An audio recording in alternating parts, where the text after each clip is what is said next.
Bem-vindos ao Historizando! O nosso assunto de hoje, o nosso curta curioso de hoje, vai ser um pouquinho diferente e tem a ver com o dia de hoje. Estou aqui com o meu batom de gótica trevosa ou de gótica suave, não sei, com a minha blusinha do Harry Potter para contar para vocês um pouquinho sobre Dia das Bruxas, Dia dos Mortos, Dia de Finados. Será que tem relação? Qual é a relação? Então, se você quer entender um pouquinho mais sobre esse feriado, o surgimento dele, o que significa isso, e até mesmo entender algumas diferenças em países com relação a essas comemorações, continua assistindo esse vídeo. Não se esquece de se inscrever no canal se quiser mais curiosidades, mais história, sociologia, redação. E lá no Instagram, @historizandotati, tem ainda mais conteúdo para você.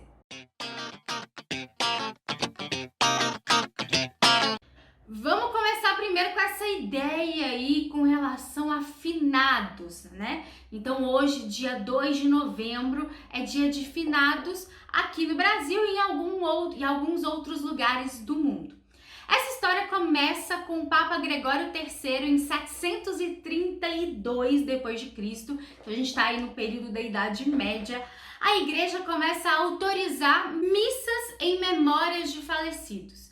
Essas missas, inclusive, podem ter aí originado a tal da missa do sétimo dia, né? Mas, na verdade, a importância da gente entender isso é que o Papa autoriza que as regiões, os lugares, rezem pelos falecidos, para os mortos. Depois, no século X, na abadia de Cluny, que fica na região da França, ali em Paris, é autorizada uma data específica para essas missas com relação à homenagem aos mortos. Porém, não foi sempre no dia 2 de novembro. E eu não sei se você sabe, mas o dia 2 de novembro não é uma unanimidade. Não são todos os países que se dedicam a essa data especificamente para falar dos mortos. A princípio já teve data em maio, já teve data no final de outubro, 27 de outubro, e são homenageados, comemorados 2 dias. O Dia de Todos os Santos, que aqui no Brasil é o dia 1º, né? Foi ontem no caso, e o Dia de Finados. O Dia de Todos os Santos é para rezar, então, para esses santos que também, né, são falecidos no caso, mas que têm aí essa santidade. E o Dia de Finados é para os outros falecidos, digamos assim, né? Aqueles que não têm essa santidade, mas que sim, também aí merece a sua devida homenagem. Não só isso, mas na religião católica se acredita muito que essa oração, essa reza é importante também para os mortos saírem do purgatório e irem de fato para o céu. Gente, peço perdão já desde o começo, não sou especialista em religiões, mas é isso que eu consegui encontrar para a gente entender um pouquinho esse Dia de Finados. Se você por acaso é católico, católica e entende um pouco mais, comenta aqui embaixo que conhecimento é sempre bom compartilhar. Agora vamos entender o tal chamado Dia das Bruxas. Você já ouviu falar? Na verdade, o nome mesmo que lá nos Estados Unidos se utiliza é o Halloween. Pois é, nesse mês aí, outubro, final de outubro, início de novembro, já começa a falar sobre o Halloween. Mas você sabe de onde surgiu essa ideia e o que significa Halloween? Bom, vamos entender um pouquinho mais. Na verdade, o Halloween é uma mistura aí de influências, não é uma influência só, não é uma festa única, uma comemoração única. A primeira influência é a que eu acabei de falar, que é com relação à Igreja Católica, o Dia de Todos os Santos, que no caso atualmente é dia 1º de novembro. Mas não é só isso. Nós temos também a festa da abóbora, que é celebrada aí na Europa aí em meados da Idade Média, e um festival céltico chamado de Samhain. Isso, a região celta, que na verdade aí se localiza atualmente na Irlanda, naquela região ali. E o que significa esse festival céltico? Seria uma festa que dura vários dias e que marca meados do solstício de verão e o de inverno. Então é realizado esse festival aí nessa região na época aí dos celtas. Boa parte dessa festa é noturna e vai incluir várias oferendas, várias comidas e várias homenagens a espíritos e aos mortos. Acho que a gente tá chegando perto aí do que significa esse clima do Halloween. Essa homenagem tinha a intenção de garantir que a colheita daquele período seria o suficiente para o chamado tempo sombrio, que é justamente o solstício de inverno. Para quem não sabe, aí quem não sabe mesmo, eu aconselho mais a geografia do que a história, tá? Mas pra quem não sabe, nesse período aí, principalmente se a gente pensar na Europa, existem noites muito longas e talvez por isso chamado desse tempo sombrio. E aí junta essa história da Igreja Católica do Dia de Todos os Santos e Dia de Finados, junto com esse festival de Samhain e dá o quê? No chamado Halloween. E a palavra Halloween em inglês tem essa questão do Dia de Todos os Santos. Eu vou colocar aqui para vocês mais ou menos como é que fica essa questão do termo da palavra Halloween. Ah, Tati, mas esse lance das abóboras? Bom, provavelmente você já viu em algum seriado norte-americano ou em alguma festa de Halloween, talvez você tenha ido a alguma, me conta aqui se já foi a alguma festa de Halloween, as abóboras, né, com aqueles olhos e aquela coisa toda. Na verdade, não tem relação com a festa da abóbora em si, mas com uma lenda que também é irlandesa. E essa lenda é de um cara bêbado, meio doidão assim, que fez um pacto com o diabo e tentou enganar o diabo. E justamente por ter feito um pacto aí e tentar enganar o diabo para conseguir viver mais, é que o diabo o condena a ficar vagando por aí só com uma lanterna de nabo. Pois é, não é abóbora, é nabo. Mas como a abóbora é muito mais comum nos Estados Unidos e muito mais barata também nos Estados Unidos, acabou se transformando aí nessa lógica sombria da abóbora. Falando de Estados Unidos, o Halloween que se conhece hoje nos Estados Unidos, de fato só começou a ser aí festejado, comemorado no século XIX. Então não tem tanto tempo assim se a gente pensar, por exemplo, no Festival Irlandês e no Dia de Finados e de Todos os Santos.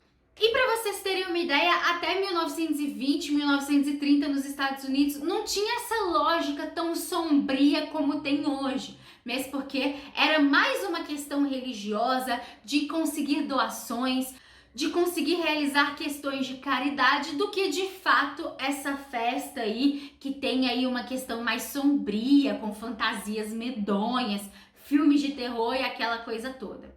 Falando em filme de terror, se a gente pensar, a cultura de massa vai transformar bastante esse Halloween, né? Porque a gente tem inúmeros produtos com relação a isso, que é uma questão cultural, uma questão popular, mas que acaba se transformando em cultura de massa. Se a gente pensar no cinema de Hollywood, você conhece algum filme de terror com relação ao Halloween? Comenta aqui embaixo, porque eu sou péssima em filme de terror, gente. Eu não dou conta de assistir, eu tenho muito medo. Então, se você conhece algum, comenta aqui embaixo. E se quer entender um pouco mais do significado de cultura de massa, cultura popular, já tem um vídeo aqui no canal de sociologia para você entender. Aos poucos, então, essa data acaba se transformando em uma festa, acaba se transformando até mesmo naquele hábito de pedir doces de porta em porta, das crianças se fantasiarem e pedirem doces. Provavelmente você também já viu isso em algum seriado ou filme norte-americano, as crianças no dia do Halloween se fantasiando, indo na porta das pessoas e falando gostosuras ou travessuras, né?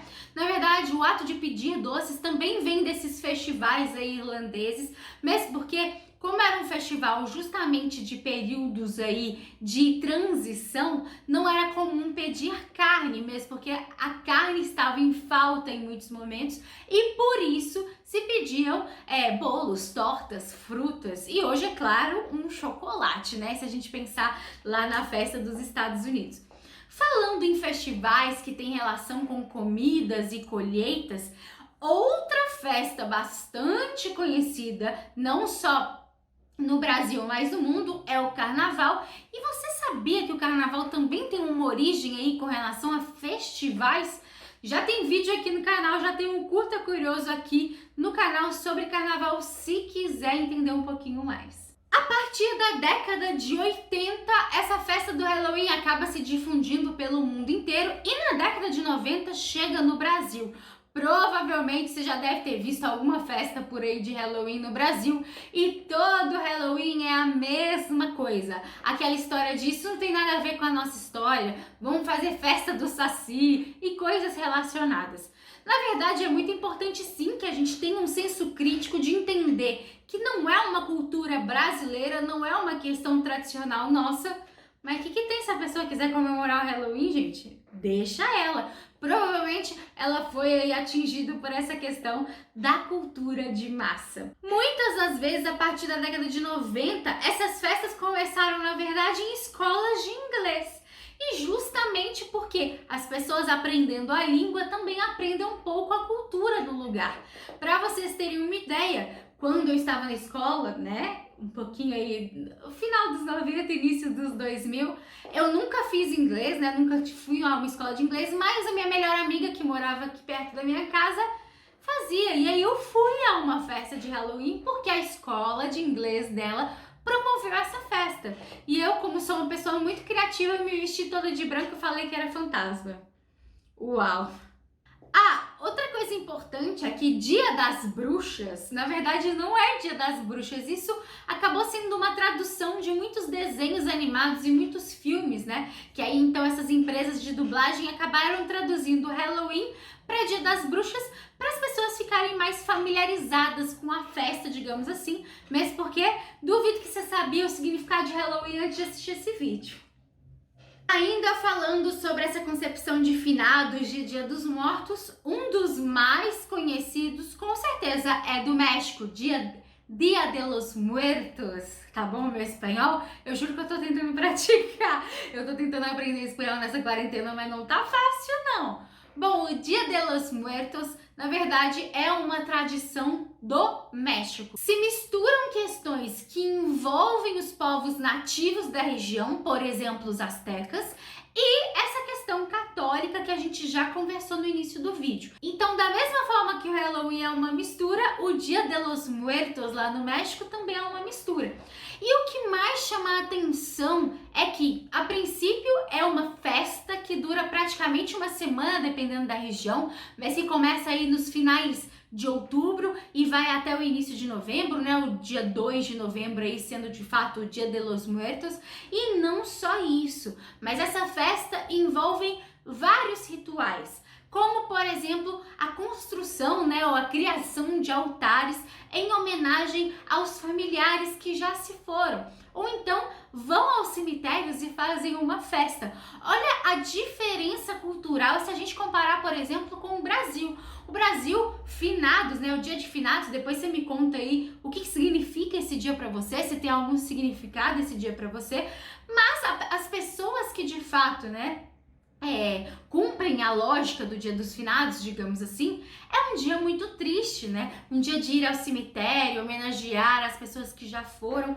Mas no México não, é dia de festa, com várias comidas, com várias fantasias específicas, né? Aquela questão das caveiras, todas arrumadas, todas coloridas. Logo, é uma questão cultural muito diferente. As famílias, então, se reúnem para honrar aqueles familiares que já se forem e fazer um reencontro das pessoas que estão ainda em terra, ainda em vida. Por isso, é uma festa. Falando em vida e uma festa, tem uma animação já específica sobre esse dia, né? Eu confesso que eu nunca assisti. Se você assistiu, comenta aqui embaixo, que é Viva a Vida é uma Festa, que é uma animação especificamente sobre esse dia lá no México, que inclusive, para quem não sabe, o Dia de los Muertos do México, essa tradição, essa festa, virou patrimônio aí da Unesco, do nível de relevância e importância e de tradição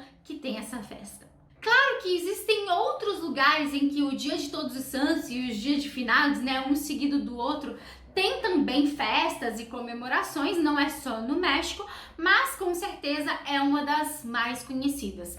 E você, conhece alguma outra tradição com relação a essa data? Comenta aqui embaixo que eu quero muito saber. E você sabia que o Enem já cobrou a questão da morte na história? Bem macabro, hein? Se você quer ver vídeo aqui de eu resolvendo essas questões sobre a morte no Enem, comenta aqui embaixo, porque aqui toda semana, se você não sabe, tem questão da semana.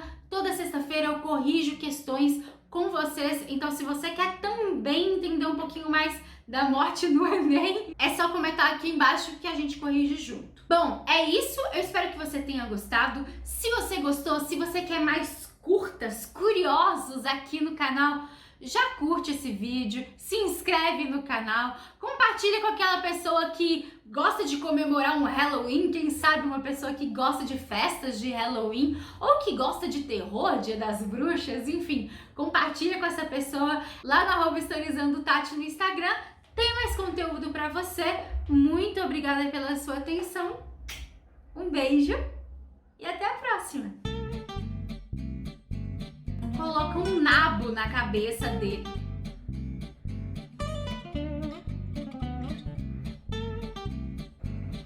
É que o diabo condena ele a vagar pelo mundo afora.